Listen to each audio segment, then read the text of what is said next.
parce que si tu pries, Seigneur, tu as ouvert le ciel, Seigneur. Tu as ouvert le ciel, mais tu ne l'as pas ouvert il y a seulement 2000 ans, Seigneur. Le ciel est toujours ouvert aujourd'hui, le voile est toujours déchiré, Seigneur.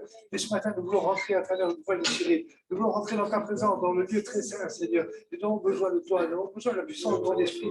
Et nous intercéder, Seigneur, pour que ce matin, Seigneur.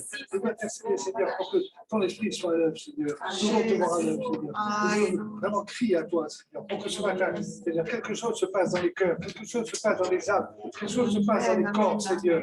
Nous avons besoin que ta gloire passe au milieu de nous, Seigneur, notre Dieu. Comme dans la dédicace du temple de Salomon, Seigneur. Que tu viennes, Seigneur, que tout soit chassé de ce lieu au nom de Jésus, Seigneur. Que la maladie, Seigneur, le découragement, Seigneur, la tristesse, Seigneur, que tout soit chassé au nom de Jésus, Seigneur. Nous venons vraiment crier à toi, Seigneur, pour que tout se fasse sous l'onction de ton esprit, Seigneur. Nous avons besoin de l'onction de ton esprit sur tous ceux qui interviendront ce matin, Seigneur. Notre Dieu, passe au milieu de nous, touche quelqu'un, Seigneur, parle à quelqu'un, sauve une âme, baptise dans cet esprit, guéris un corps, Seigneur. Passe au milieu de nous, Seigneur, que nous sentions ta présence, nous sachions que Jésus ressuscité est au milieu de nous, nous savons par ta promesse, Seigneur, et que nous accaparons cette promesse, Seigneur, ta puissance au milieu de nous, Seigneur, dans le nom de Jésus, mon Dieu, Amen. Seigneur, je suis avant de te demander quoi que ce soit, Seigneur. Merci pour ton Église, Seigneur Jésus. Merci, Seigneur, parce que c'est un privilège pour moi, Seigneur, d'avoir ce dialogue profond de mes frères et de mes sœurs, Seigneur. Cet amour, comme tu le vois, Seigneur, tu me le fais voir et ressentir, Seigneur Jésus. Merci parce que tu as fait effacer Sylvie, Seigneur, afin que toi tu demeures, Seigneur. Comment ne pas te louer, te dire merci, Seigneur. Merci. Et là maintenant, je te demande de la prière pour mes frères et sœurs, pour Rose, Seigneur Jésus, pour la vie de Françoise ici présente, Seigneur Jésus. Tu bénis, Seigneur, tu restaures, Seigneur, le cœur. Alléluia.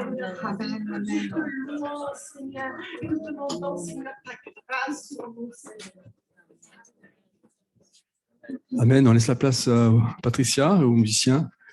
Myriam aussi, hein, que Dieu les bénisse dans la louange. Et on ne se prive pas de louer le Seigneur. Hein. On prend la victoire. Je dis à chaque fois, mais c'est vrai, la Bible dit, il y a une grande puissance dans la louange. Il y a beaucoup de choses, de bonnes choses. Alors on rentre dans la louange. Hein. On veut bénir notre Dieu. Surtout, on va être reconnaissant pour tout ce qu'il a fait pour nous, tout ce qu'il fait pour nous. Bonjour à tous. C'est encore une grande joie, en effet, de se retrouver. C'est précieux. Nous avons la liberté de le faire. D'autres ne peuvent pas se réunir. Et c'est vrai que ce qui nous motive, c'est vraiment l'amour de Christ qui a donné sa vie pour nous, et surtout l'amour que nous avons les uns pour les autres. Merci à ceux qui sont là pour la première fois peut-être, ceux qui sont parmi nous, de passage, ceux qui viennent. Et chacun a un état de cœur particulier ce matin. Mais en tout cas, ce que nous voulons dire, c'est que tous ensemble, nous pleurons ensemble, nous rions ensemble, nous partageons tout ce que nous devons partager avec Dieu. Et c'est ce qui fait la force de l'Église. Et je voudrais commencer ce chant avec vous qui veut simplement dire « Digne es-tu, agneau de gloire ». Nous voulons l'adorer ensemble.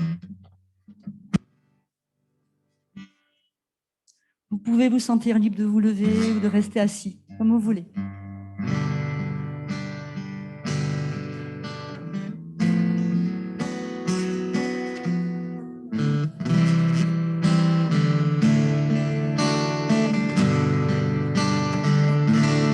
Dieu de gloire, je t'adore, ton nom s'élève en majesté de mes lèvres, je célèbre ta victoire, ton règne, ton autorité, digne es-tu, agneau de Dieu, digne es-tu, agneau de Dieu, tous les anges ensemble acclament la puissance de ton nom. Dieu de gloire. Dieu de gloire, je t'adore,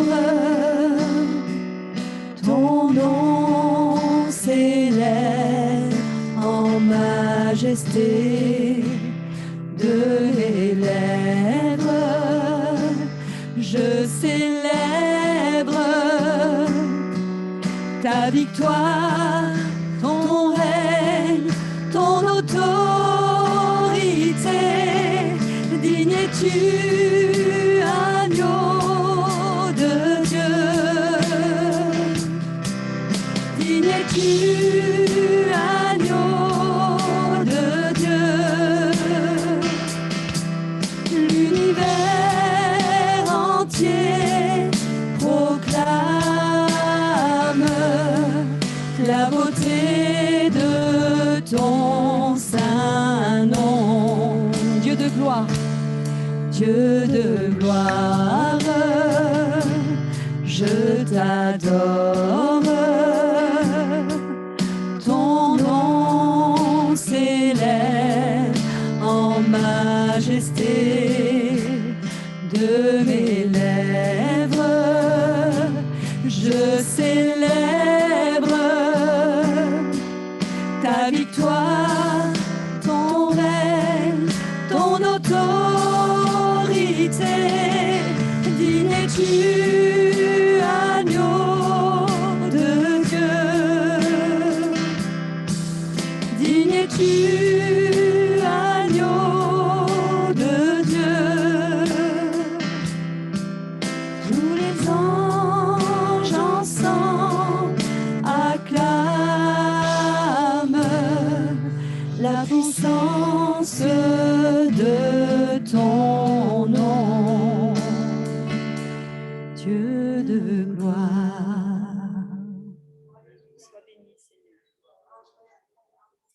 Le Seigneur nous a donné une force, il nous a donné une puissance, il nous a envoyé le Saint-Esprit. Et c'est avec son esprit que nous voulons avancer, c'est avec son esprit que nous voulons marcher à sa suite.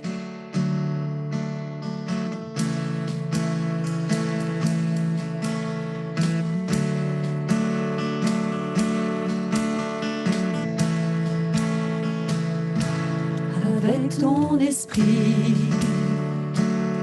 nous verrons ta grandeur, nous vivrons l'unité, nous connaîtrons ton cœur, nous serons tes témoins jusqu'au bout de la terre, nous aurons la puissance pour vaincre la chair. Avec ton esprit, Avec ton esprit, avec ton esprit, nous verrons ta grandeur, nous vivrons l'unité, nous connaîtrons ton cœur, nous serons tes témoins jusqu'au bout de la terre, nous aurons la puissance pour vaincre la chair. Avec ton esprit, tu as dit que tu donnerais librement ton esprit. Tu as dit de demander, alors nous voici. Avec ton esprit, nous verrons ta grandeur. nous verrons ta grandeur, nous vivrons l'unité, Nous connaîtrons ton cœur. nous connaîtrons ton cœur, nous serons tes témoins jusqu'au bout de la terre, nous aurons la puissance pour vaincre la chair. Avec ton esprit, Tu as dit que tu donnerais tu as dit que tu donnerais librement ton esprit. Tu as dit de demander, alors nous voici. Avec ton esprit, avec ton esprit, avec ton esprit, avec ton esprit. Alléluia. Le Seigneur nous accueille tels que nous sommes, tels que nous sommes. Venons à lui, abandonnons-nous à son amour.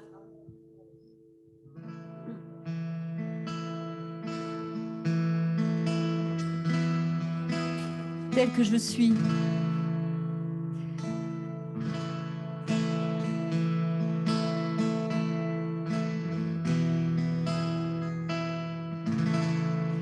Tel que je suis, sans rien à moi, sinon ton sang versé pour moi et ta voix qui m'appelle à toi,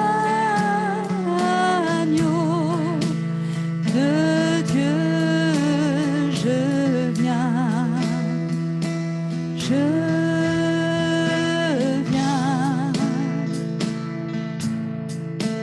tel que je suis, bien vacillant,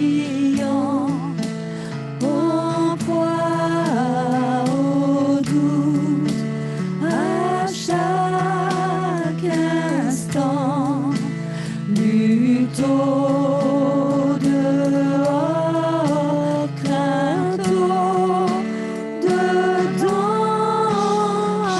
agneau de Dieu, je viens, je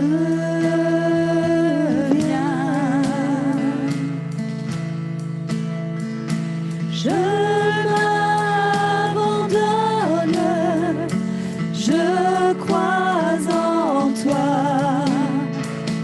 tu me pardonnes, tu me reçois, je te les donne, prends tous mes choix, Jésus, je suis à toi.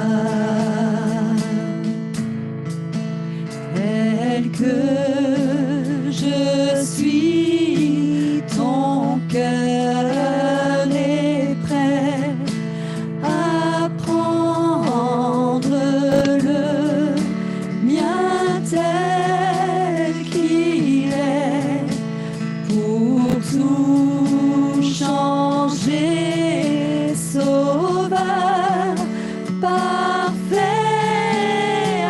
agneau de Dieu, je viens, je viens, je m'abandonne, je crois en toi, tu me pardonnes, tu me reçois, je te les donne, en tous mes choix, Jésus, je suis à toi. Tel que je suis, ton grand amour a tout pardonné sans retour. Je veux être à toi dès ce jour, agneau de Dieu, je viens, je viens, je m'abandonne, je crois en toi, tu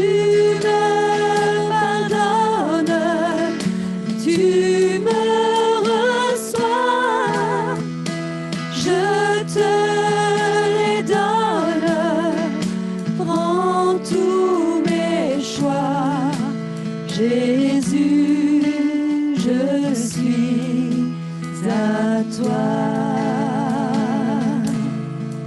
Jésus, je suis à toi. Jésus, je suis à toi. Louons le Seigneur, frères et sœurs. Apportons-lui notre reconnaissance. Sois béni, notre roi. Gloire à toi, Jésus. Alléluia. Seigneur, mon Dieu, je veux élever ma voix ce matin pour te louer, Seigneur. Pour te remercier, Seigneur. Alléluia. Je te remets tous mes choix, Seigneur. À toi, je m'abandonne, Seigneur, parce que tu es celui qui a changé ma vie, qui m'a sauvée, qui me donne une espérance et un avenir, Seigneur. Je t'aime, Seigneur. Je te bénis, Seigneur. Merci pour ta présence ce matin, Seigneur. Gloire à toi, mon roi. Alléluia. Alléluia. Alléluia. Seigneur, merci pour la joie que j'ai d'appartenir à Dieu tel que toi. Seigneur, merci parce que ce matin, Seigneur, oui, tu me reçois dans ta présence. Seigneur, tel que je suis, je peux venir à toi. Tu m'as racheté, tu m'as justifié, Seigneur, par ton sang. Seigneur, tu as pardonné mes péchés. Tu me pardonnes chaque jour. Seigneur, merci pour ton esprit qui nous conduit sur le chemin de la vie. Merci parce que ce matin, tu es au milieu de nous et nous voulons célébrer ton nom. Nous voulons t'apporter toute la reconnaissance, tout notre amour, car toi seul est digne, Seigneur. À toi toute la gloire, Jésus. Amen. Seigneur, mon Dieu, merci. Merci parce que tu es si parfait. Je suis si imparfaite, mais toi tu m'aimes, Seigneur. Je veux venir à toi, Seigneur. Merci parce que tu me façonnes, Seigneur. Merci pour les épreuves parce que ça me permet de grandir en toi, de faire grandir ma foi, Seigneur. Merci pour celui qui est parfait, celui qui n'a pas de difficulté à nous aimer. Merci pour ton amour, Jésus. De tout mon cœur, je veux te louer, Seigneur. Alléluia. Seigneur, moi qui étais un pécheur, moi qui tellement que je ne méritais rien, Seigneur. Tu es collé à ma place. Tu es mort à ma place, Seigneur, sur la croix, mon Dieu. Tu m'as révélé cette chose. Ce matin, je te bénis, je te loue, Seigneur. On voit cette frère. J'ai trouvé un père parfait, mon Dieu, un père aimant, un père plein de patience. C'est vrai que ce matin, Seigneur, c'est une joie d'être avec la famille. Gloire à toi.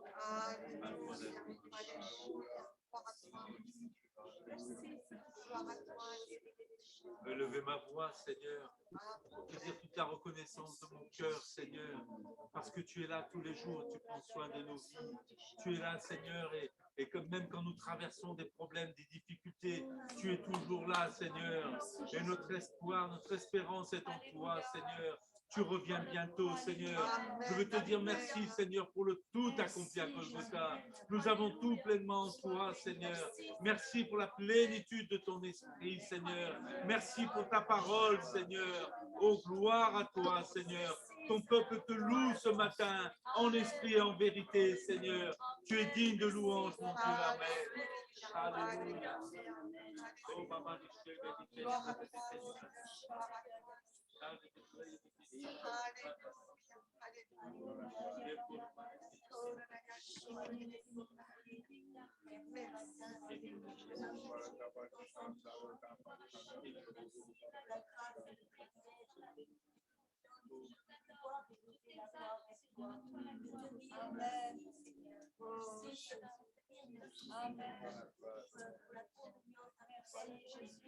Alléluia.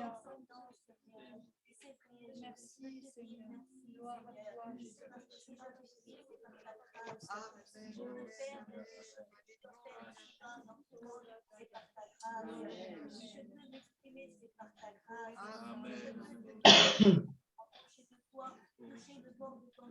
Alléluia. Amen. Ce matin, Seigneur, de t'adorer, de glorifier, de te bénir en esprit, en vérité. Toucher le corps de ton vêtement, s'il te plaît. Merci, Père. Merci parce que tu es mon Père. Merci parce que tu es mon roi. Merci parce que tu es mon Seigneur et mon Sauveur. Merci pour tout ce que tu me donnes. Merci pour ma famille. Merci pour la famille de Dieu. Merci parce que tu es Père. Merci parce que tu restaures. Et c'est à tes pieds, Seigneur, que je veux me aimer à tes pieds. Parce que c'est toi qui me donnes la joie.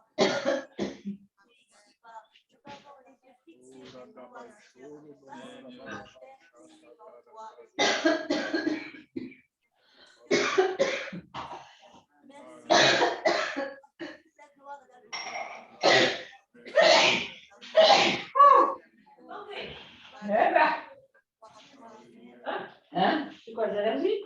Ouais, sûrement. Ça m'arrive souvent, je me mets à couper et après je me mets à éternuer. Je ne comprends pas, ça peut être l'allergie.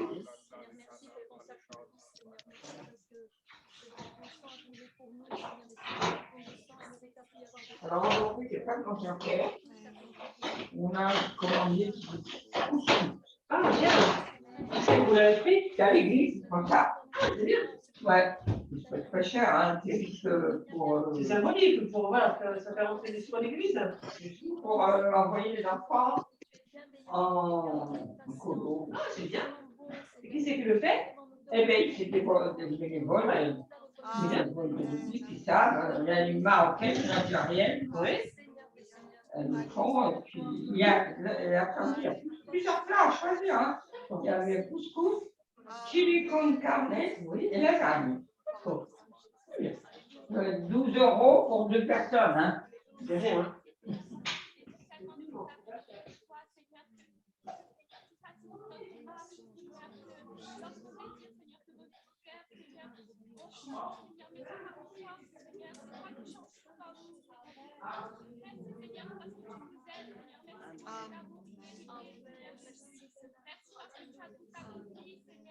Merci vraiment parce que tu facilites notre marche de chaque jour, Seigneur.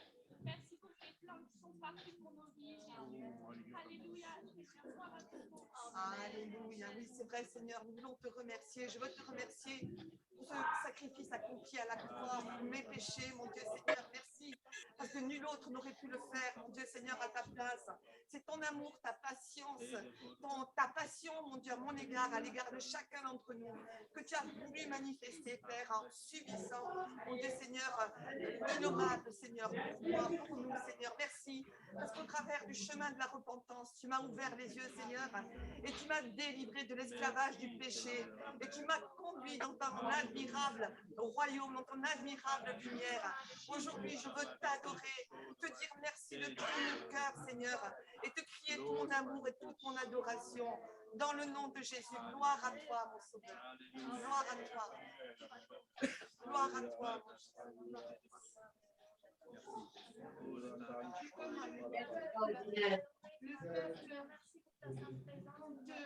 C'est incroyable, ça ne marche pas. Ah bon. Je ne vais pas me connecter parce qu'il demande une mise à jour, je fais et ça marche. Je te dis. Essaie de l'éteindre. Pourquoi demander une adresse email? J'ai mon adresse email, n'importe quoi. Aujourd'hui, il te demande vraiment de faire ce pas avec ce Dieu vivant. Ne te perturbe pas. Prends racine. Ni la mort ne t'arrachera à lui. Il a fait l'alliance avec toi. Prends cette décision.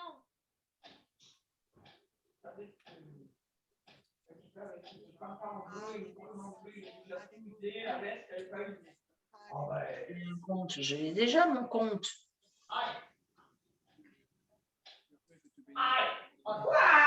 Attends, j'ai mal au bras. C'est ce qu'ils te disent, hein. Voilà, écoute-moi. Non. C'est ce qui s'est passé, hein.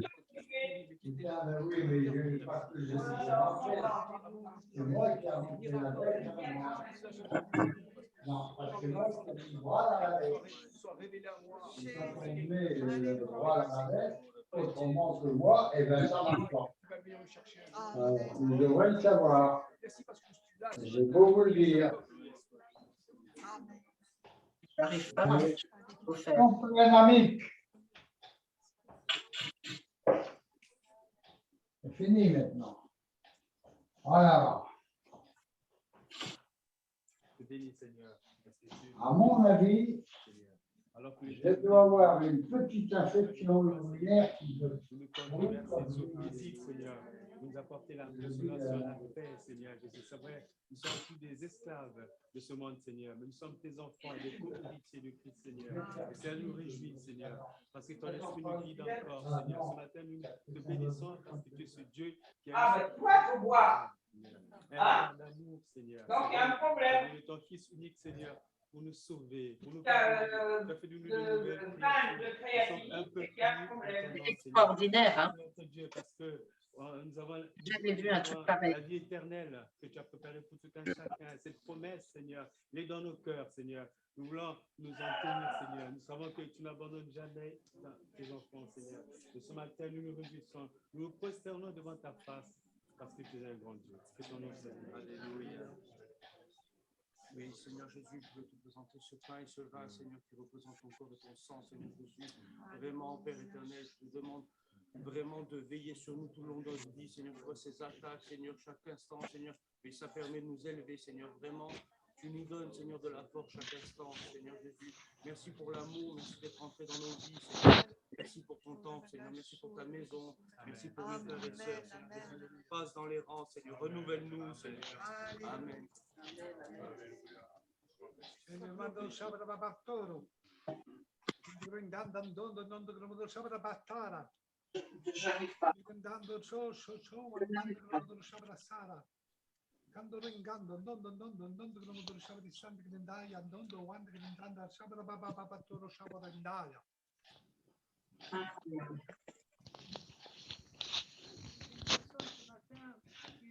Dans l'irritation, travailler des pensées de communication parce qu'il y a une personne dans son entourage qui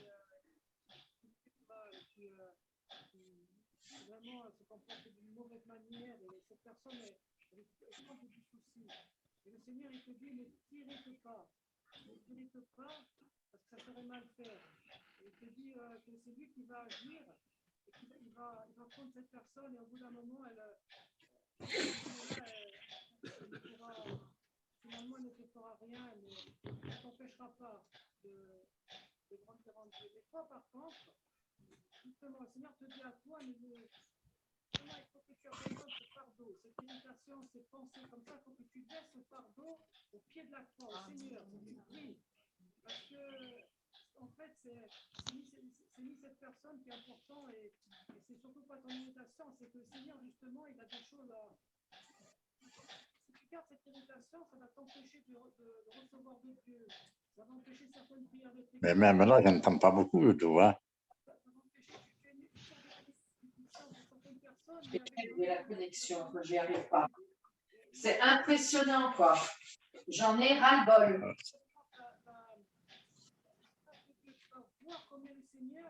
Faut que je demande à Caroline, je ne sais pas comment on fait. Bah maintenant, si j'ai même plus le zoom, alors là, je suis mal. Là. On descend vraiment les pensées en Christ. Tu vas vraiment être une personne qui va être libre. Quand tu arriveras vraiment à faire cela, à prier. Tu entends quelque chose, toi? Non, on n'entend que dalle. Je ne comprends pas, moi. Parce que les gens, ils prient, c'est pour ça. Je vais essayer avec celle-là. Rien du tout. Ben non, on n'entend pas. Parce qu'il n'y a pas de micro, ils sont en train de prier, les gens. Et c'est vrai que pardonner, c'est une décision de notre part. Et le Seigneur va vraiment, vraiment nous aider. Que tous ceux qui se sont engagés dans les eaux du baptême puissent se lever pour prendre la Sainte Seine. Ensemble, nous voulons honorer notre Seigneur. Nous pouvons continuer à le louer. Ça, c'est pas le bon truc.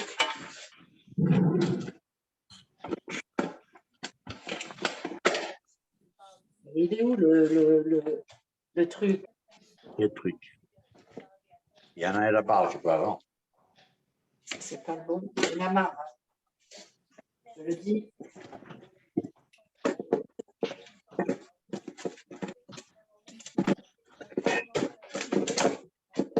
Merci, Jésus, parce que tu es là, Seigneur. Tu es là pour nous parler, Seigneur. Comme un Père, Seigneur. Merci, Jésus. Merci, Père. Amen.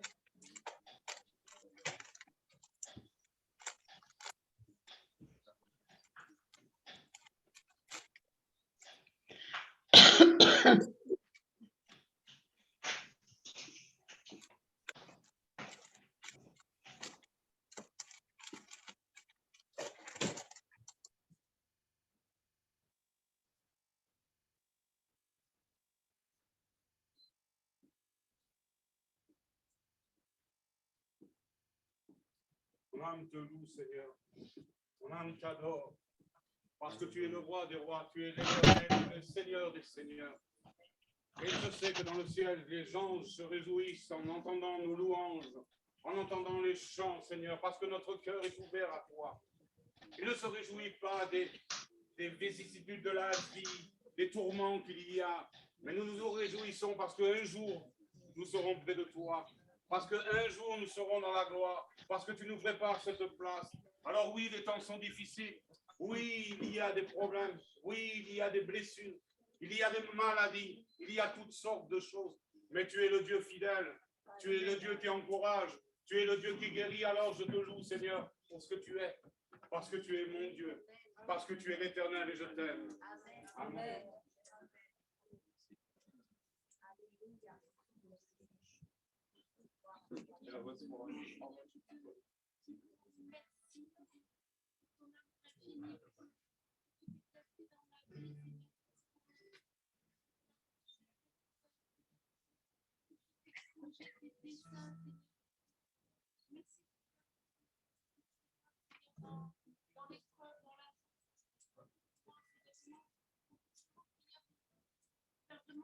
Réellement de toi le centre de nos vies.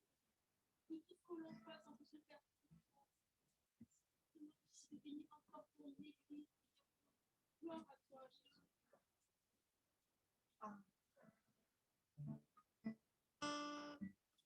Prends mon âme, Seigneur, prends toute la place.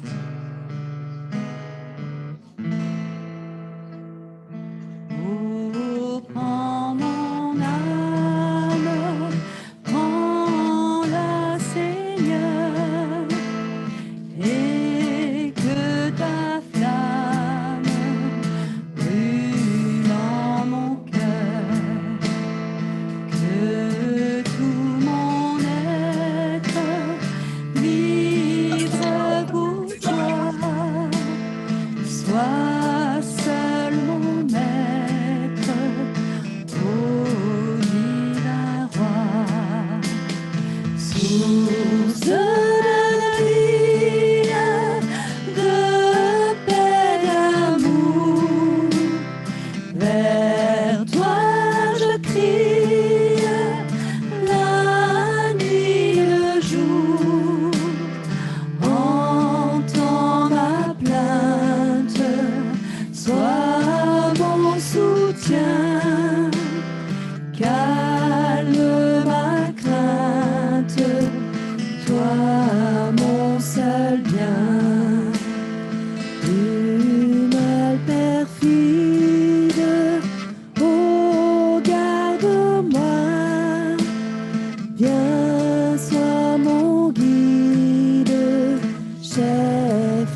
Gloire à toi, Jésus. Sois béni,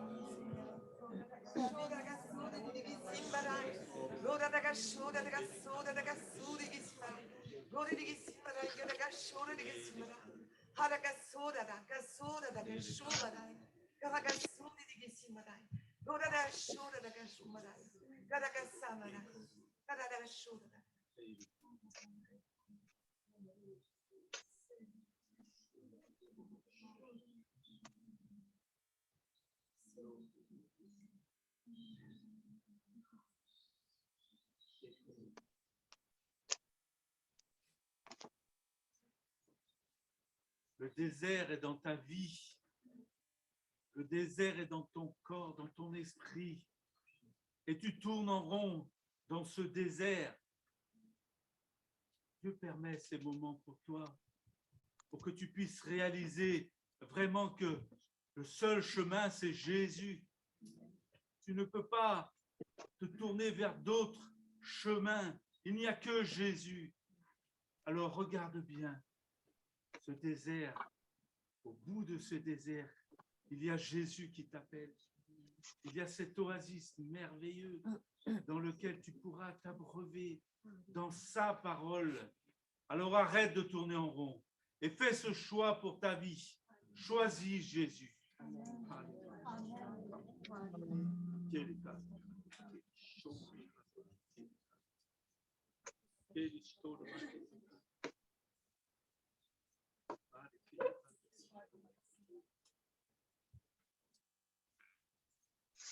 Toi qui n'as jamais osé élever la voix ce matin, Seigneur, tu peux aider celui qui n'a jamais osé élever sa voix. Tu vas lui donner cette force, parce que c'est une bénédiction pour lui-même et pour les autres, Seigneur. Merci, Seigneur. Tu aimes nos louanges, Seigneur. Tu aimes notre adoration, notre Seigneur.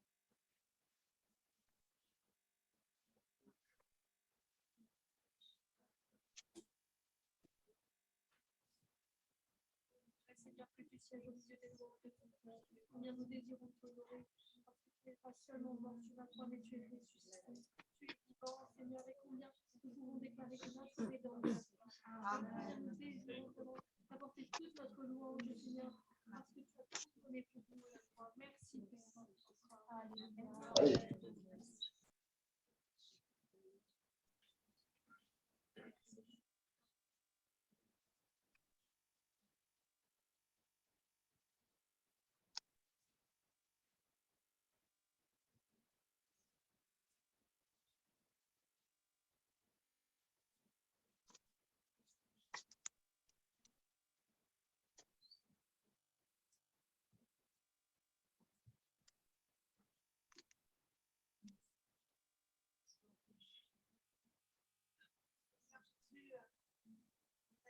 Tu m'as mis, Seigneur, ton peuple sera le mien, Seigneur, et là je reconnais vraiment.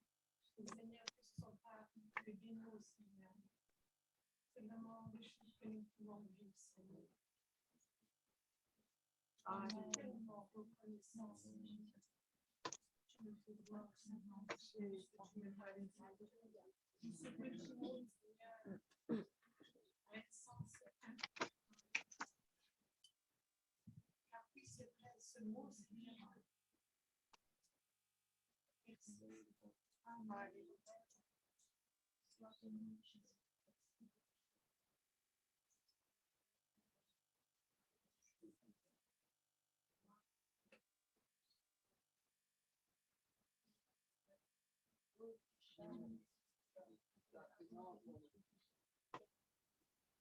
Présent, Seigneur, que nous expérimentons une parle de manière tantôt dans le silence, Seigneur mon Dieu, tantôt même dans le vacarme, Seigneur mon Dieu, ta brebis arrive à discerner ta voix. Je reconnais cette parole bienfaisante qui vient de toi.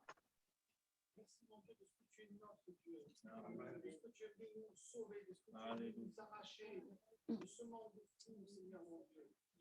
Et nous le voyons chaque jour, nous le constatons à chaque instant. Et notre espérance, c'est toi, notre joie, c'est toi, notre rocher sur lequel nous nous appuyons, c'est toi. Merci, Seigneur, encore d'être présent au milieu de nous, Seigneur. Malgré, Seigneur, nos manquements, malgré nos chutes, malgré nos bassesses, tu es quand même présent, tu nous tends la main, Seigneur mon Dieu. Je te dis merci parce que tu es celui-là, lent à la colère, riche en bonté, compatissant. Merci Père, tu es là. Gloire à toi. Amen.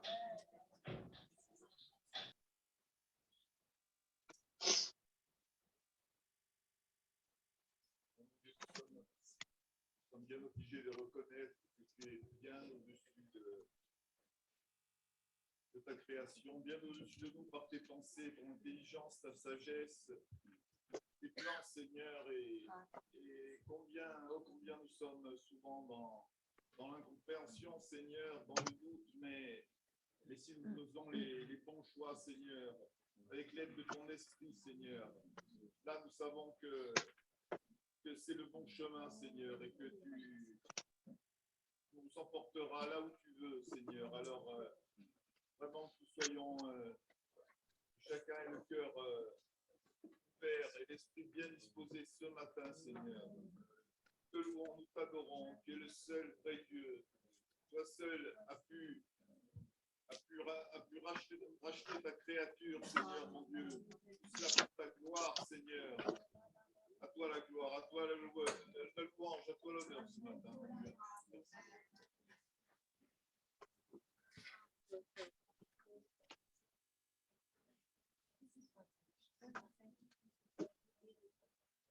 Ah Seigneur, ta parole, Israël, que ta puissance, Seigneur, dépasse totalement, Seigneur. Amen. Ceci est vrai, Seigneur. C'est vrai, il y a tant de souffrances, Seigneur, que tu nous ressens.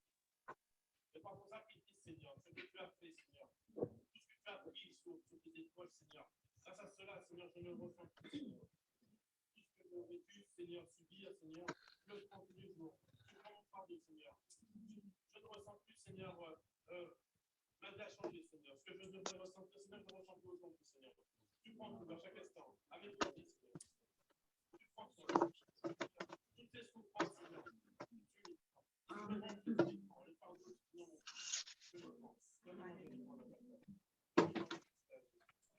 Seigneur, tu es bon, ta parole est vérité, Seigneur. Ta parole est vérité, Seigneur. À toi la louange, Seigneur. À toi la puissance, la gloire, Seigneur. Amen. Ta puissance, Seigneur. Que nous tous réunis. Amen. Seigneur, Amen. à ton image, Seigneur. Amen. Semblable, Seigneur. Ta famille. Merci Seigneur. Avant d'écouter la parole de Dieu, j'aimerais qu'on rechante un chant. Il dit tout simplement merci. J'aimerais demander à deux sœurs, Marie-France Le Gall et Karima, si vous voulez bien ramasser les offrandes. Et les offrandes que nous pouvons apporter à notre Seigneur, parce que le Seigneur nous donne tout.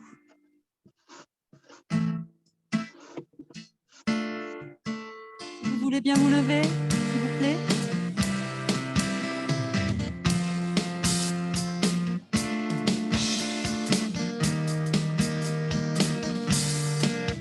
Merci d'un cœur reconnaissant, merci au Seigneur 3 fois saint, merci car il a donné Jésus-Christ son Fils. Merci d'un cœur reconnaissant, merci au Seigneur 3 fois saint, merci car il a donné Jésus-Christ, son Fils. Maintenant, le faible dit je suis fort, le pauvre dit je suis riche. Dieu a fait de grandes choses pour nous. Maintenant, le faible dit je suis fort, le pauvre dit je suis riche. Dieu fait de grandes choses pour nous. Merci. On recommence. Merci d'un cœur reconnaissant. Merci au Seigneur 3 fois saint. Merci car il a donné Jésus-Christ, son Fils. Merci d'un cœur reconnaissant. Merci au Seigneur 3 fois saint. Merci car il a donné Jésus-Christ,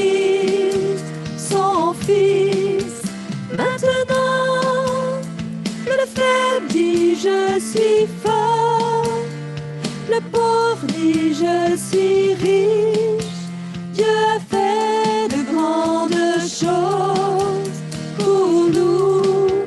Maintenant, le faible dit je suis fort. Le pauvre dit je suis riche. Dieu a fait de grandes choses pour nous. Merci. Bénis notre frère, Seigneur, qui va apporter la parole. Sois béni, que nos cœurs soient attentifs.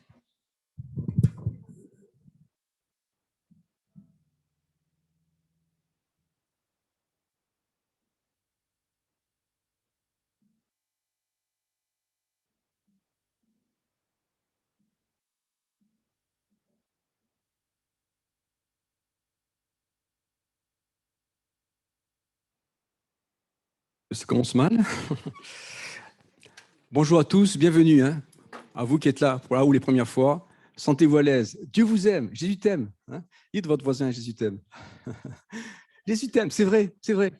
Son amour est toujours d'actualité. Vous êtes venu triste, découragé, souffrance, souci. Jésus, frère, ma soeur, mon ami. Je vais vous donner quelques annonces déjà. Alors, le pasteur est fatigué, il est très fatigué même. Il m'a demandé de le remplacer au pied levé. C'est une joie pour moi d'être là. C'est un privilège, une responsabilité aussi.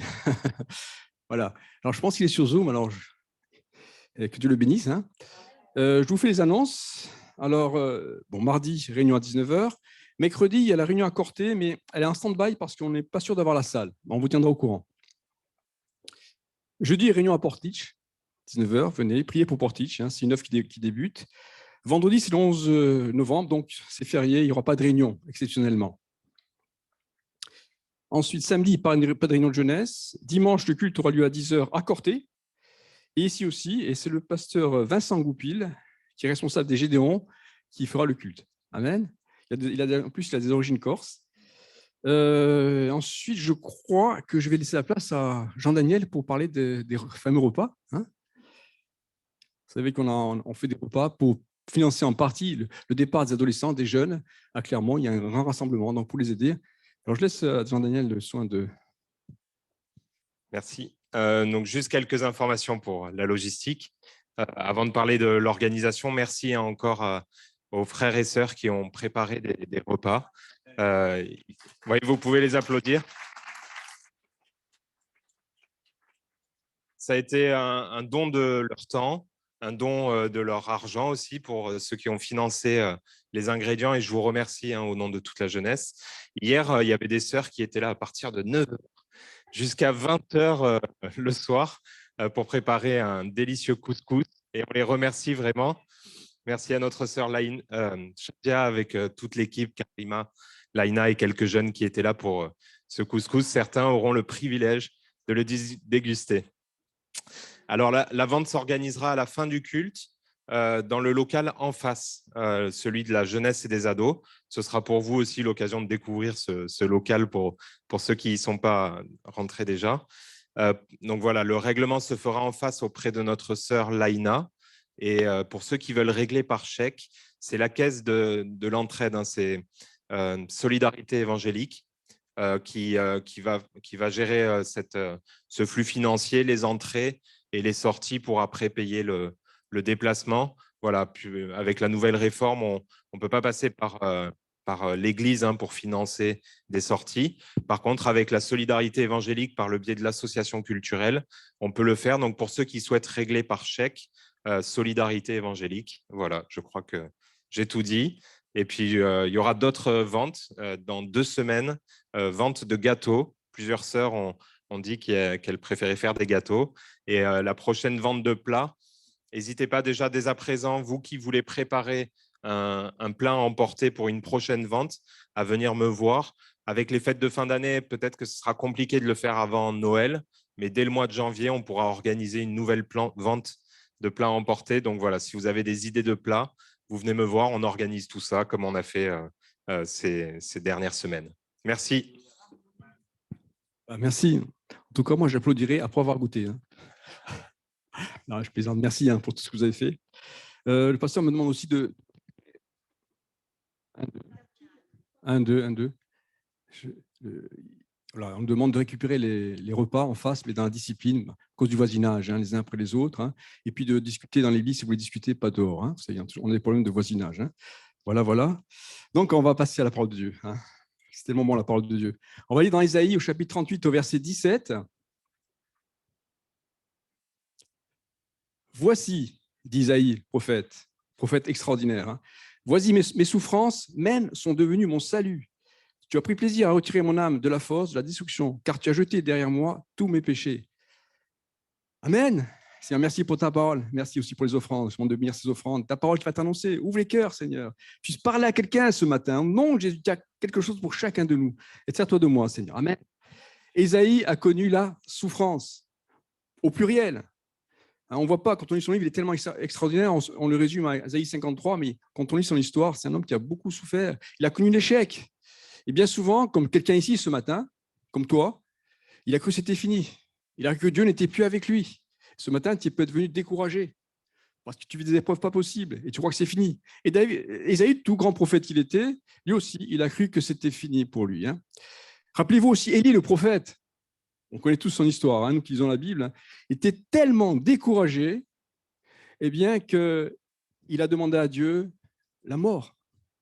Et je suis sûr que des gens ici, au milieu de nous, ont parfois demandé la mort au Seigneur, en disant, moi, Seigneur, je n'arriverai pas, je ne pourrai pas. Quelqu'un lève la main, il est honnête, hein, mais ça arrive, Seigneur, je ne peux pas, moi.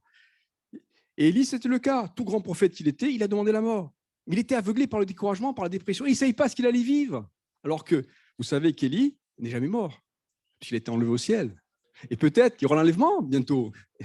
Et personne ne connaîtra la mort. Je ne sais pas hein, si je prophétise, mais en tout cas, c'est possible. Hein. Le découragement nous aveugle et nous fait perdre de vue le plan de Dieu. C'est en cela que c'est dangereux. On croit que tout est fini. Et c'était, semble-t-il, le cas d'Isaïe, mais il a pu dire après coup, parce qu'il a su patienter, parce qu'il a su se confier en Dieu, Isaïe, il a pu dire « mes souffrances eh bien, ont été mon salut ». Isaïe, c'est quelqu'un qui a accepté les souffrances, qui a accepté l'épreuve par laquelle il passait. Et je crois qu'il faut accepter l'épreuve. Parce que les sources ont le ensemble de bénédictions. Facile à dire hein, quand on est dans l'épreuve, mais c'est le cas. Hein. C'est la leçon que Isaïe en a tirée. Hein. Lorsqu'on accepte l'épreuve, lorsqu'on analyse, lorsqu'on essaie, elle nous permet de mieux connaître Dieu, de mieux connaître son salut, sa bonté et son pardon. Et on sort grandi de cette difficulté. Je crois que nous, les chrétiens, nous ne devons pas oublier notre chemin est jalonné de cailloux, d'épines, de ronces, de souffrances. Hein. Vous savez, on vit dans une culture en France, en Occident, qui n'est pas facile pour nous les chrétiens. Alors c'est vrai qu'en Iran, ils sont persécutés. Et c'est vrai, la persécution physique. En Afghanistan aussi, mais c'est terrible. Mais nous aussi, quelque part, on est persécutés par une culture qui nous conditionne à être telle personne. Si tu n'as pas tel canon de beauté, si tu n'es pas grand, blond aux yeux bleus, non, mais si tu ne ressembles pas à l'image que le donnent de nous les médias, la publicité, eh bien, tu ne réussiras pas. Et il y a un syndrome d'échec en France, dans les pays occidentaux, parce qu'on ne ressemble pas à ce que les publicitaires, à ce que la société veut nous envoyer, à une culture. Et c'est terrible parce qu'on a beaucoup d'enfants, d'adolescents qui sont dépressifs parce qu'ils font tout. Ils s'achètent les dernières baskets, Nike, ils se font telle coiffure, YouTube et compagnie, TikTok. Ils sont épuisés et puis ils sont en dépression. Et ça se touche aussi l'Église, vous voyez. C'est cette culture-là. Moi, il y a un truc qui me fait beaucoup rire, c'est le sketch de Gad Elmaleh, je ne sais pas si vous le connaissez, le grand blond. Hein, il râle, Gad Elmaleh, parce qu'il n'est pas grand blond. C'est un juif marocain, il n'est pas petit, mais enfin, il est mat de peau, il a les bruns, il a les yeux noirs, etc. Et il dit, c'est trop drôle, hein, voilà, si tu n'es pas blond aux yeux bleus, tu ne réussiras pas. C'est ça un peu. C'est une caricature, bien sûr. Hein, c'est une caricature. Hein, mais bien souvent, elle a une incidence sur nos vies. Hein, vous voyez. Bon, on sait que nous, Corses, que Napoléon n'était pas grand aux yeux bleus, il était petit, un mat de peau, les yeux noirs, et il a réussi. Hein, donc, sachons rebondir sur nos échecs. Sachons rebondir sur nos souffrances pour grandir spirituellement, pour mieux connaître notre Seigneur et le plan qu'il a pour notre vie. Tu passes par l'épreuve ce matin. Prends le micro. Tu passes par l'épreuve ce matin. Tu as des difficultés. Tu en as assez. Mais Dieu est là. Dieu se sert de ça pour te montrer des choses, pour te révéler des choses. Vous savez, il y a un entraîneur de football qui disait, Il a raison, il dit il y a plus de bénéfices dans la défaite que dans la victoire. Quand on a une victoire, on est content, on ne voit rien. Super. Mais c'est dans la défaite qu'on voit les points à travailler. Et c'est pareil dans ma vie. Si je suis en échec ce matin, c'est là que tu dois travailler sur toi, avec l'aide du Saint-Esprit. Il va te montrer ce qui ne va pas dans ta vie. Il va te montrer pourquoi tu es triste ce matin. Isaïe dit à Dieu, tu as pris plaisir à retirer mon âme de la destruction. Dieu ne nous abandonne pas. Il ne nous abandonnera jamais. Sinon, il se dénie. Confions en lui. Il ne prendra pas plaisir à nous voir souffrir. Au contraire, il prendra plaisir, pas à nous voir souffrir, mais à nous sortir de la fosse. Toujours, il est notre Dieu, hein, mon ami. Isaïe dit aussi à Dieu, tu as jeté derrière moi mes péchés. Ça, c'est intéressant, ça veut dire que le péché était donc la cause de la souffrance du prophète. Si nous avons péché, si nous demeurons dans le péché, ça sera une source de souffrance et de dépression. Je dis là ce matin que tu souffres peut-être que l'origine c'est le péché.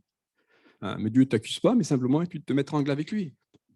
Et ce qu'a fait Isaïe, il se repentit. Il est clair qu'Isaïe a été pardonné par Dieu parce qu'il est passé par la repentance. Il a pu dire après, tu m'as révélé ton salut. Hein, les souffrances sont devenues mon salut. La souffrance lui a permis de revenir dans les voies de Dieu. Il a su rebondir sur sa souffrance, sur son échec, sur sa misère, pour découvrir un Dieu qui sauve, un Dieu qui bénit. Dans la Bible, en français courant, le même verset qu'on a lu là est traduit ainsi, « Mon amertume s'est changée en bonheur ». Est-ce que tu veux ce matin, que ton amertume se change en bonheur? C'est possible. Hein? Avec Dieu, tout n'est jamais fini. Même si on vit dans la difficulté, il peut transformer tout cela, comme c'est écrit dans cette version, en bonheur. Dans le monde dans lequel on vit, je disais tout à l'heure, les échecs sont toujours définitifs. Quelqu'un qui a connu l'échec dans le travail, c'est la culture du monde. Quelqu'un qui a perdu son emploi, quelqu'un qui a connu le divorce, la séparation, le racisme, quelqu'un qui vit dans la maladie, le cancer ou autre, eh bien, la société lui renvoie son échec. Et même la société cherche à l'identifier à son échec. Situation d'échec qui nous font croire que, que tout est fini. C'est comme ça dans le monde. Hein, ton couple est défaillant, tu as divorcé, ben c'est fini. Tu t'es fait licencier, ben c'est fini pour toi. C'est le monde, ça. Hein, mais avec Dieu, c'est pas pareil. Mon frère, ma soeur, c'est pas pareil. Tu vis dans l'échec, mais c'est pas pareil avec Dieu. Tu es découragé parce que ça ne va pas dans ton couple. Mais il y a Dieu. Hein, tu es découragé parce que tu n'as pas trouvé un travail, mais il va t'aider. Il permet peut-être ça pour te parler, pour te montrer, pour te faire grandir. Tous ceux qui ont accepté l'épreuve, tous ceux qui sont passés par l'épreuve, qui l'ont accepté avec la présence de Dieu, ils ont été transformés. Tous. Tous. Et Dieu va te transformer. C'est une règle, c'est même un principe. Tu n'es pas un loser, mon frère, ma soeur. Hein? Le monde te fait croire que tu es un raté, ce n'est pas vrai. Vous savez, dans ce monde-là, les gens, bien, ils n'arrivent pas à ressembler, comme je disais tout à l'heure, à telle image qu'il faut avoir. Alors, ils sont en dépression. Les cabinets des psys sont bourrés, remplis. Hein? Les psychiatres sont débordés. Et pourtant, ils ne sont pas la solution. Vraiment. Alors, on prend des tranquillisants. Et puis, parfois, des tentatives de suicide. Mais avec Dieu, ce n'est pas pareil.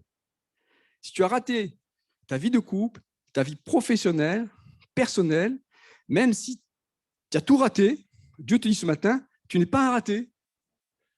C'est vrai. Au contraire, Dieu va te bénir dans tes échecs pour en tirer tous les aspects positifs, pour te rendre meilleur, afin de progresser et d'être encore plus fort. Dieu ne veut pas nous laisser dans la fosse, comme il dit dans Isaïe. Il veut te sortir de la fosse, il dit avec plaisir. Il va le faire. Il y a un temps, il y a le temps de Dieu. Il veut te valoriser, à condition, bien sûr, que Jésus règne dans ma vie. Est-ce que Jésus règne dans ma vie ce matin? Est-ce que Jésus est mon Dieu? Est-ce que j'ai donné mon cœur à Jésus?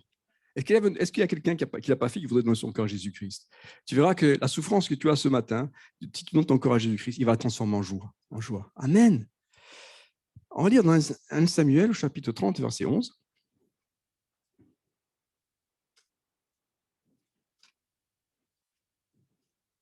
Je trouve qu'il fait très chaud aujourd'hui. À moins que je couvre quelque chose, moi aussi. Alors, Ésaïe 30, Samuel 30, pardon. Ils trouvèrent dans les champs un homme égyptien qu'ils conduisirent auprès de David. Ils lui firent manger du pain et boire de l'eau, et ils lui donnèrent un morceau d'une masse de figues sèches et 2 masses de raisins secs. Alors, après qu'il eut mangé, les forces lui revinrent, car il n'avait point pris de nourriture et point bu d'eau depuis 3 jours et 3 nuits. David lui dit, « À qui es-tu? À qui es-tu et d'où es-tu » Il répondit, « Je suis un garçon égyptien, au service d'un homme amalécite, et voilà 3 jours que mon maître m'a abandonné parce que j'étais malade. Nous avons fait une invasion dans le pays des Kérétiens, sur le territoire de Juda et au midi de Caleb, et nous avons brûlé Tsiklag. » David lui dit, « Veux-tu me faire descendre vers cette troupe ?» Et il répondit, « Jure-moi par le nom de Dieu que tu ne me tueras pas et que tu ne me livreras pas à mon maître, et je te ferai descendre vers ces troupes. » Et il lui servit ainsi de guide, et voici, les Amalécites étaient, etc. Ici, on a un garçon égyptien, un ennemi d'Israël. Et son maître l'a rejeté. Pourquoi? Parce qu'il était malade. C'est ça le monde. Quand tu es malade, quand tu es plus utile, on te rejette. Arrête de vivre dans le monde. Arrête de vivre dans le monde. Le monde va te rejeter tôt ou tard. Et cet homme, il était rejeté parce qu'il était malade et parce qu'il ne pouvait plus servir. Combien sont écartés ici-bas parce qu'ils ont un cancer, parce qu'ils ont le sida, parce qu'ils sont handicapés? Combien se trouvent au bord du chemin? Combien sont licenciés parce qu'ils sont plus utiles? David, lui, il le prend sous son aile. Pourtant, c'était un étranger d'Israël. Qu'est-ce qu'il fait? Il le soigne. Il lui donne à manger. Et il lui donne un avenir. Il appelle à son service. David, c'est qui? C'est un type de Christ. C'est ce que Jésus veut faire dans ta vie ce matin. Jésus ne te rejette pas ce matin. Il veut te soigner, toi qui es malade, physiquement dans ton corps. Il veut te guérir. Il veut te faire du bien. Toi qui es un étranger au peuple de Dieu, il veut faire de toi un membre du peuple de Dieu, un enfant de Dieu. Il veut t'offrir une nouvelle vie. Jésus parle de nouvelle création. Quand on croit en Jésus-Christ, on devient une nouvelle créature. C'est ce qu'il veut faire. Il veut faire de toi une nouvelle création, une nouvelle créature. Il va t'appeler à le servir. Amen. Ce jeune homme pensait que sa vie était terminée. C'est vrai, sans Jésus, ta vie est terminée. Mais avec Jésus, c'est un nouveau départ. Ce matin, j'avais une pensée. Il y a quelqu'un qui met un mur entre Jésus et lui. Arrête de mettre un mur entre Jésus et lui. Et toi, il veut te bénir, mon frère. Mon ami, plutôt. On va lire dans 1 Samuel. 1 Samuel, chapitre 1er, verset 4.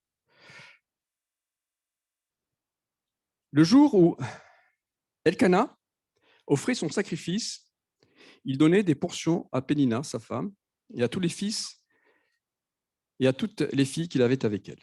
Mais il donnait à Anne une portion double, car il aimait Anne, que l'Éternel avait rendue stérile. À sa rivale lui prodiguait des mortifications pour la porter à s'irriter de ce que l'Éternel l'avait rendue stérile. Et toutes les années, il en était ainsi. Chaque fois qu'Anne montait à la maison de l'Éternel, Pénina la mortifiait de la même manière. Alors elle pleurait et ne mangeait point. Elkana, son mari, lui disait, « Anne, pourquoi pleures-tu? Et que ne manges-tu pas? Pourquoi ton cœur est-il attristé? Est-ce que je ne vaux pas pour toi bien mieux que 10 fils ?» Et un peu plus loin, verset 17,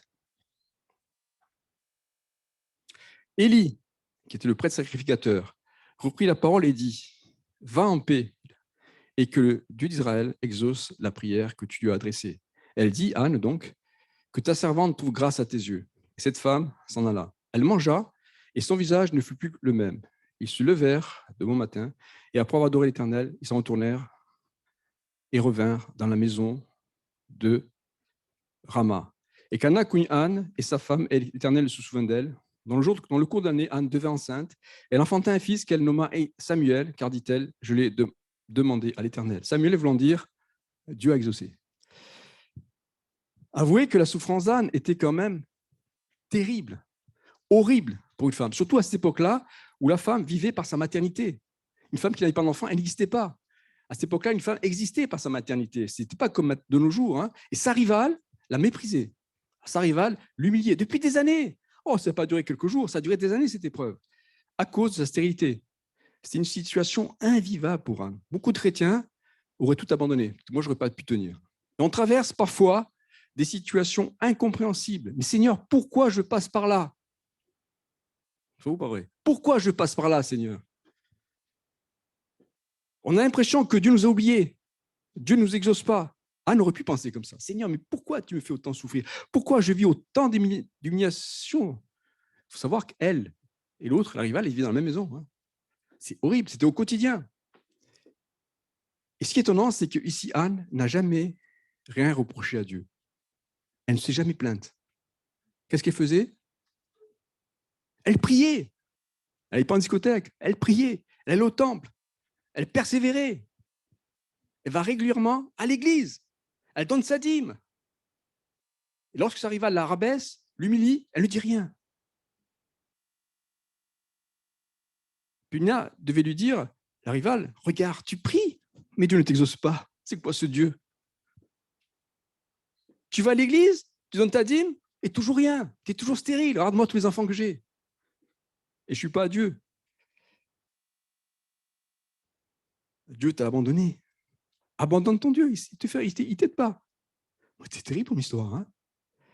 Combien de chrétiens ont vécu de telles situations? Hein? Combien de fois, les gens autour de nous, on appelle ça les païens, c'est-à-dire les non-croyants, ont pu te dire, tu es célibataire, toujours célibataire? Tu es toujours célibataire? Ah bon? Ah. Moi, j'ai connu ça. Hein? Toujours pas de travail? Tu n'as pas de travail? Ou alors tu as encore changé de travail? Qu'est-ce que c'est que ça? Hein? Que fait ton Dieu? Hein? Et ta famille, elle est en Christ? Non, toujours pas. Tu es malade? Toujours malade? Oui, c'est dur, hein? C'est dur. Hein? Ton coup de bas de l'aile? Toujours? Ça arrive parfois, même quand on est chrétien. Dieu nous fait passer parfois par certains chemins difficiles, ou alors le permet, comme pour Anne. Je ne dis pas que Dieu permet l'épreuve, hein, mais en tout cas, dans le cas d'Anne, il a permis, puisqu'il dit au verset 5, c'est l'Éternel qui l'avait rendu stérile. Moi, quand j'ai vu ça la première fois, j'ai dit, mais Seigneur, tu as rendu stérile cette femme, mais pourquoi tu as fait ça? Pourquoi, Seigneur, tu as fait ça? Dans son cas à elle, hein, je ne dis pas c'est pour tout le monde, hein, parce qu'une femme est stérile, que c'est Dieu l'avoue, non, ça arrive parfois. En tout cas, c'était la situation, c'était le cas d'Anne. Hein. Dieu est-il cruel? Pourquoi Dieu permet que je traverse telle épreuve? Pourquoi Dieu ne m'exauce pas? Ça fait aussi longtemps que je prie pour avoir une femme, un mari, un travail, en tout cas un travail régulier, et il n'y a rien. Ça fait des années que je prie pour tel problème, j'ai une difficulté, j'ai une souffrance, et ça ne marche pas. Ça fait tellement d'années que je prie pour le salut des miens, mes enfants, mes cousins, mes parents peut-être. Toujours rien. Et on se plaint, et on se révolte, et malheureusement, certains chrétiens jettent l'éponge. Hein, c'est comme ça, je m'en vais. Je m'en vais. On abandonne. Anne, pas une seule fois, elle s'est plainte. Pas une seule fois, elle a râlé. Pas une seule fois, elle s'est rebellée. C'est incroyable. C'était un robot, cette femme. Non, elle priait. Elle priait. Elle allait à l'église. Elle pratiquait la loi. Elle donnait sa dîme pour son offrande. Elle était inébranlable. Je ne sais pas pourquoi Dieu a tant tardé à exaucer Anne. Mais une chose est certaine, cette longue attente qui fut pour elle une grande épreuve lui a permis de grandir dans la persévérance, dans la foi, dans la maîtrise, dans le fruit de l'esprit. L'épreuve par laquelle tu passes maintenant va te permettre de grandir dans la foi, dans la persévérance. Dieu va te donner des révélations. Dieu va te faire grandir spirituellement et faire de toi un témoin. Parce qu'il veut t'équiper, parce qu'il a besoin de toi. Mais il veut te façonner. Et parfois l'épreuve, c'est le creuset dans lequel parfois il faut passer. Comme l'or. Pour épurer l'or, il faut le mettre dans le creuset et faire bouillir très fort. Hein? Parfois, Dieu nous fait bouillir très fort. Vous savez, Jésus a dit un jour, aimez vos ennemis. C'est impossible. Moi, je ne peux pas aimer mes ennemis. Pourtant, c'est un commandement de la parole de Dieu. Et Dieu va se servir de l'épreuve pour qu'on puisse aimer notre voisin. Ma femme ou mon mari, je n'arrive pas à l'aimer vraiment. Parfois, il nous fait passer par l'épreuve. J'ai du mal à mon travail. Dieu nous fait passer par l'épreuve pour qu'on puisse être témoin, pour qu'on puisse manifester l'amour autour de nous, même dans le travail. Anne aimait Pénina, sa rivale. Elle avait réussi à l'aimer, à lui pardonner, à l'accepter tel qu'il était. Pourtant, c'était vraiment son ennemi. Anne a su rebondir sur ses échecs apparents. Et nous, on dira, Anne était en échec. Mais pour Dieu, ce n'était pas un échec. Quand tu passes par un échec, le monde te dit, tu es en échec. Mais tu n'es pas en échec. Dieu est en train de te façonner, de te travailler. Peut-être un peu à coup de marteau, je ne sais pas, mais tu passes par là parce que Dieu le permet. Ce n'est pas un échec. C'est le chemin par lequel Dieu te fait passer. Ou si ce n'est pas le chemin par lequel Dieu te fait passer, il va te sortir de cette épreuve. Je ne dis pas que l'épreuve dans laquelle tu tournes en ce moment vient de Dieu, pas toujours. Mais même s'il n'y avait pas de Dieu, Dieu va t'aider à en sortir. Pour Anne, ce n'était que des échecs apparents. Parce que c'était la volonté de Dieu qu'elle passât par là. Pour grandir spirituellement et devenir un exemple pour de nombreux croyants. La preuve, aujourd'hui, on parle encore de Anne, ce matin. Mais un jour, il est dit au verset 18, son visage ne fut plus le même. Tu verras qu'un jour, ton visage ne sera plus le même.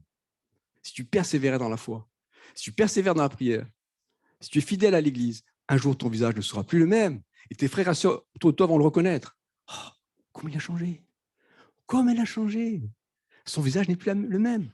C'est arrivé, moi je l'ai vu des fois. Moi, je me souviens, j'ai eu cette expérience, je l'ai faite plusieurs fois dans la prière. Je prie pour des personnes et je savais que Dieu était intervenu. Je savais que,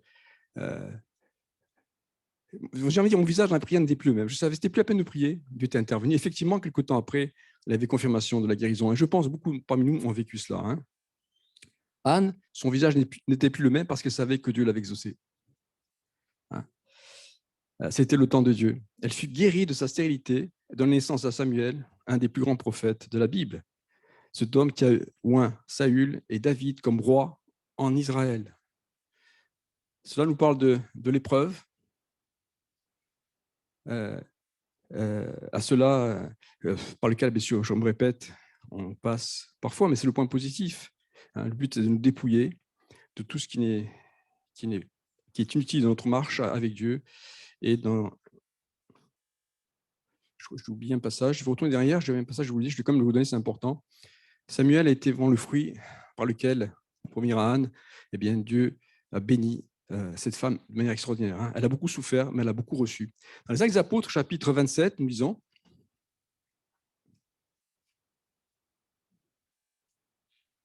pas trop tard, non ?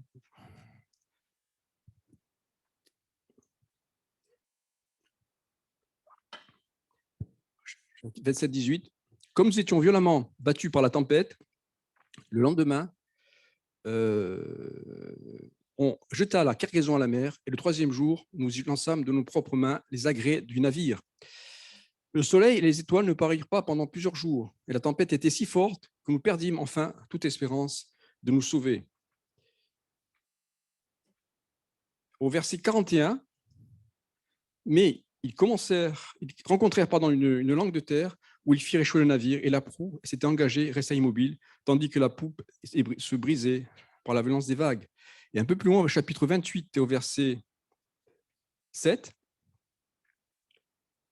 il y avait dans les environs des terres appartenant au principal personnage de l'île, nommé Publius, qui nous reçut et nous logea pendant 3 jours de la manière la plus amicale.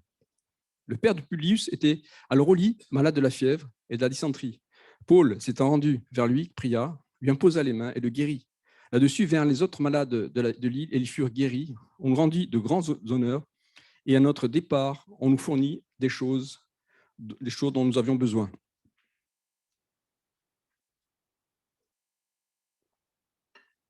C'est Luc qui a écrit ce passage, l'Acte des Apôtres. Luc est un disciple de l'apôtre Paul. Et donc, il est embarqué avec Paul sur ce bateau, avec d'autres chrétiens. Et Paul était sur ce bateau parce que vous connaissez l'histoire, il devait rendre compte à César, c'était sa demande. Et ce bateau était allé en direction de Rome, mais ils n'ont pas obéi au conseil de Paul, ils sont partis quand même, il fallait attendre, il y avait la tempête, et ils sont essuyés une terrible tempête, au point qu'ils ont été obligés de jeter la cargaison à la mer, puis les agrès du navire. Et pendant plusieurs jours, ils ne virent plus les étoiles du ciel, plus le soleil, et ils perdirent toute espérance, ils pensaient que c'était fini. En ce moment, tu penses que c'est fini. Tu passes par un naufrage terrible, tu penses que c'est fini, que tout est fini, tu ne vois plus les lumières, tu ne vois plus le soleil. Hein, soyez cette image de Dieu, de Jésus. Il arrive que la barque de notre vie chrétienne passe par des tempêtes si fortes et si violentes qu'on ne voit plus la lumière. Hein, il y a les nuages sur notre vie chrétienne. Et on croit que tout a disparu, on croit que Dieu nous a oubliés. On n'a plus d'espérance. La tempête est si forte qu'on ne sait pas ce qui va se passer. On tremble. Vous savez, en ce moment, il y a une guerre en Ukraine. Depuis des mois, hein, une sœur qui est là. Hein. Et, mais on ne sait pas ce que vivent nos frères là-bas. C'est terrible. Le froid, la faim, la guerre, les morts, les familles éprouvées. J'ai entendu des témoignages mais extraordinaires. Et dans ces difficultés que vivent nos frères sans Christ, d'abord, il faut savoir que l'Église n'arrête pas de se multiplier malgré l'épreuve. Il y a des centaines de conversions. C'est un miracle. Et j'ai écouté un témoignage d'une Ukrainienne, chrétienne, qui au tout début de la guerre, quand les Russes sont arrivés dans son village, elle s'est mise à fuir, elle a eu peur, et ils ont commencé à la canarder au Kalachnikov. Vous voyez, c'est fou ça. Elle courait, imaginez, hein, son grabat, on l'avait jeté son. Moi, je connais un peu les pays de l'Est, hein, ils ont tout un sac, les femmes, vous voyez. Et puis, elle entendait des balles qui sifflaient, droite à gauche, puis rien, elle continuait à courir. Et courait, puis c'était pas Carl Lewis, hein. Et puis, elle finit d'arriver dans l'abri, et les soldats, les gens qui étaient dans l'abri, ils disent, mais elle n'a pas été touchée. Et les soldats, pas les soldats, les gens qui étaient dans l'abri, ils ont dit, mais tu as vu ce qui s'est passé? Non. Il y avait quelqu'un derrière toi qui te protégeait comme ça, qui levait les mains. Et cette personne qui l'a protégée a disparu après. Et on pense que c'est un ange, peut-être. Hein, elle s'est arrivée saine et sauve dans cet abri, alors que je peux vous dire, je ne pense pas que les Russes ne savent pas tirer, hein, quand même. Parce qu'elle n'a rien eu. Et il y a un autre témoignage que j'ai entendu, toujours en Ukraine, au tout début de la guerre, là aussi. Vous savez que les Russes étaient donnés vainqueurs. Hein, et les Ukrainiens, les soldats ukrainiens n'étaient pas très armés, très équipés. Et des chrétiens qui étaient engagés hein, comme soldats dans l'armée ukrainienne racontaient que eh bien, ils avaient peur. Alors ils priaient. Et ces chrétiens ont raconté que dans la nuit, ils ne savaient pas où se trouvaient les Russes. Hein, ils n'avaient pas assez d'équipement pour pouvoir les discerner, pas de laser, pas d'infrarouge. Dieu leur a ouvert les yeux. Et ils ont vu se trouver les Russes. Ils ont pu les détecter, ils ont pu s'abriter. Dieu est béni. Hein. Je ne dis pas que Dieu est pour les Ukrainiens. Hein. En tout cas, Dieu est là, en tout cas, il agit en Russie, en Ukraine. Amen. Vous voyez, pour revenir à cette histoire de naufrage, la première chose positive qu'il faut voir dans cette tempête, c'est qu'ils ont jeté à la mer tout le poids excédent, tout ce qu'il y avait de lourd dans le bateau, tout ce qui était inutile. Ils ont tout jeté dans la mer, dans ce tourbillon. Et ça nous parle ce matin. Cela te parle ce matin. Cela me parle ce matin. C'est-à-dire que l'épreuve a de cela de bon pour nous, de positif, qu'elle nous permet de nous dépouiller de tout ce qui n'est pas bon dans ma vie, dans ta vie. Il y a des choses dans ta vie qui ne sont pas bonnes, il y a des choses dans ma vie qui ne sont pas bonnes. Et Dieu, parfois, est obligé de nous faire passer par l'épreuve. Pourquoi? Pour te sanctifier, pour me sanctifier. Parce qu'on n'est pas assez saint. Et il va nous faire aller plus loin. Parfois, Dieu nous amène à travers l'épreuve à jeter ce qui est mauvais. Peut-être une passion dévorante qui me lie. Peut-être que j'ai un caractère jaloux. Peut-être que, je ne sais pas, coléreux. Et Dieu ne te fait passer par l'épreuve, me fait passer par l'épreuve pour me changer, pour être plus malléable entre ses mains, hein, pour que je puisse porter du fruit. Notez enfin que, comme pour Anne, Dieu ne les avait pas abandonnés. Ils vont toucher terre, et ils seront tous survivants. Et sur cette terre, donc cette terre où ils ont accosté, qui était l'île de Malte, pas loin de la Corse, hein, ils vont prêcher l'évangile, il va y avoir des conversions, les malades vont tous être guéris. Et cette tempête a sans doute fait grandir leur foi chrétienne, surtout parmi l'équipage qui n'était pas chrétien. Hein. Ils ont vu le miracle de Dieu. Des gens ont rencontré Jésus-Christ, surtout à Malte. À Malte, c'est là que la première fois que l'évangile était annoncé à cette population. Si on traverse la tempête, ne sautons pas du bateau. Hein. Si on traverse la tempête en ce moment, l'épreuve, ne saute pas du bateau. Reste dans le bateau. On se souvient de Jonas. Dieu l'avait appelé à aller évangéliser Ninive. Il n'a pas voulu. Serve le Seigneur, qu'est-ce qu'il a fait? Il a pris la direction opposée. Alors Dieu, il est dans un bateau, il a pris la direction opposée. Qu'a fait Dieu? Il a fait venir une tempête. C'est l'épreuve. Mais Jonas a refusé la tempête. Il a sauté du bateau, vous voyez. Ne saute pas du bateau. Accepte l'épreuve. Dieu va t'aider à grandir dans l'épreuve. Hein. Il y a d'autres exemples dans la parole de Dieu. En même temps, j'en ai terminé, mais rappelez-vous de David, hein, avant d'être roi. Eh bien, il en a bavé. Hein. Dieu l'avait oint comme roi, mais Saül, le roi qui était en place à l'époque, va tout faire pour qu'il ne monte pas sur le trône. Il va même le persécuter. Alors, c'est vrai que David a fait des erreurs, des boulettes. Il est allé chez les Philistins, qui étaient les ennemis d'Israël, mais après, il va... Et chaque fois, il avait un cœur pour Dieu, il est revenu vers Dieu. Hein. On sait même qu'il était vers Bathsheba. Il a fait beaucoup de choses qu'il ne fallait pas faire. Alors, ça, c'est après quand il était sur le trône, mais chaque fois, il est revenu vers Dieu et Dieu l'a béni. Vous voyez ? Ce soir, ce matin, reviens vers Dieu. Ou viens vers Dieu, toi qui pas sauvé. Donne ton cœur à Jésus. Ce n'est pas une menace. Faites en toute liberté. Alors, pour conclure, Isaïe disait « Mes souffrances sont devenues mon salut ». Nos souffrances, nos échecs, nos erreurs, nos péchés aussi, peuvent devenir des sources de bénédiction. Incroyable mais vrai. Si on les accepte, si nous savons rebondir sur elles, sur eux, si on peut en tirer les meilleurs enseignements avec l'aide du Saint-Esprit. L'épreuve nous permet de mieux connaître le Seigneur. C'est vrai. Son salut. Je vous dis, on est conditionnés, nous. Nous, il faut que tout aille bien. Mais non, l'échec fait partie de la vie. Eh oui. Je veux dire, moi, j'ai du mal. Mais c'est vrai. Hein, les épreuves font partie de la vie. Hein, parce que Dieu veut nous révéler son amour. À combien plus sûr, si je ne lâche pas la main du Seigneur, comme fit Anne, garde la main du Seigneur dans ta main. Hein, confie-toi en lui. Il y a des souffrances dont nous sommes responsables, c'est vrai. C'était le cas d'Isaïe, qui avait commis un péché. Il y a parfois des souffrances qui sont notre faute, parce que parfois on fait des mauvais choix. Et on se trouve dans des situations pas possibles. Mais c'est ta faute, tu as fait un mauvais choix. Il y a un dos spirituel qui te l'avait dit, tu as fait un mauvais choix. Ou Dieu te l'avait dit, attention au mauvais choix, parce qu'après on en bat, mais c'est notre faute. Et il y a des épreuves aussi de la vie par lesquelles les chrétiens passent, mais c'est parce qu'on est comme les païens, les non-chrétiens. On peut avoir des épreuves terribles comme les autres, parce qu'on est fait de chair et de sang, tant qu'on est sur terre. Et puis, il y a des épreuves qui sont voulues par Dieu, comme c'était le cas de Anne, que Dieu permet pour nous tester, pour nous amener plus loin. En tout cas, dans un cas comme de l'autre, ne nous laissons pas nous abattre et refusons la pensée du diable qui te dit « tu es un raté, tu n'arriveras pas ». C'est faux.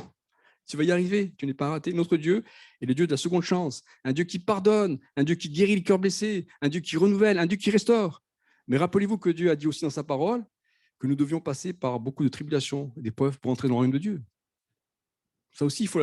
Mais il a dit aussi dans Romains 8, 18, j'estime que les souffrances du temps présent ne sauraient être comparées à la gloire à venir qui sera révélée pour nous. Tu souffres maintenant, mais c'est rien à côté de la félicité, la joie que tu vas connaître dans la gloire de Dieu. Lorsque Dieu va venir nous chercher, hein, peut-être même avant qu'il vienne te chercher, il va te faire passer par des moments de joie extraordinaires. Alors encore une fois, sachons accepter et tirer profit de nos échecs. Hein. Ce matin, je ne vous enseigne pas, comment dirais-je, la pensée positive. Hein. Je ne suis pas psychologue. Hein. Je vous parle d'un Dieu, le seul et unique vrai Dieu, le créateur du ciel et de la terre, qui a donné son Fils Jésus-Christ à la croix. Pourquoi ? Par amour, pour nous. Et parce qu'il t'aime, il ne permettra pas que tu demeures dans la fosse ce matin. Comme il a fait pour le prophète Ésaïe, il va te retirer de la fosse, de la destruction, et il va le faire avec plaisir. Prions quelques instants. Amen. On va prier. Avant de laisser peut-être Patricia prendre un dernier chant. Seigneur Jésus, je voudrais, alors que nous allons dans le recueillement, si des frères et sœurs veulent vraiment sont touchés, si quelqu'un, des frères et sœurs passent, ou des personnes qui sont là pour la première fois, passent par l'épreuve, par le découragement, par la souffrance, et ça dure. Si vous voulez, je prie pour vous, levez votre main. Je prierai pour vous, hein, ça dure. Et je prierai pour vous afin que Dieu vous donne la paix, Dieu vous fortifie. S'il y a aussi des personnes qui veulent donner leur cœur à Jésus-Christ ce matin, tu as de passage, tu veux ton cœur à Jésus. Hein, voilà, je crois que Dieu appelle au salut ce matin. En tout cas, même si vous ne levez pas la main, donnez votre cœur à Jésus-Christ. Amen. En toute liberté. Seigneur, merci pour ta parole. C'est vrai, Seigneur, parfois on passe par l'épreuve. Parfois, c'est à cause de notre péché. Parfois, parce qu'on fait des mauvais choix. Parfois, parce que c'est la vie, tout simplement. Ou parfois, parce que tu le permets. En tout cas, que ce soit dans un cas comme de l'autre, Seigneur, je te prie afin que tu nous aides. Que tu aides des personnes qui ont levé la main et d'autres encore qui n'ont pas levé leur main à persévérer dans la foi, à persévérer dans la prière, à persévérer dans la vie d'église, à persévérer dans le témoignage, Seigneur, au nom de Jésus. Tu vois, combien souffrent ce matin dans l'église, combien beaucoup sont éprouvés, et combien l'ennemi leur met des mauvaises pensées, combien les moqueries sont là, comme Pénina qui se moquait de Anne, Seigneur. Peut-être quelqu'un souffre parce qu'on se moque d'elle ou de lui, parce qu'elle attend toujours ce que tu lui as promis. Donne la patience, Seigneur. Donne la force de continuer, donne cet esprit qu'avait Anne, cet esprit de persévérance, cet esprit de victoire à mon frère, à ma soeur, aux personnes qui sont là pour les premières fois. Merci pour ce que tu vas faire maintenant. À toi la gloire. Et si quelqu'un veut te donner sa vie, Seigneur, touche son cœur à salut, qu'il puisse se donner à toi ce matin, parce que tu as plein de bonnes choses pour cette personne. Merci, que Dieu vous bénisse. Je laisse la place à Patricia. On va juste reprendre ce chant qui dit merci, tout simplement.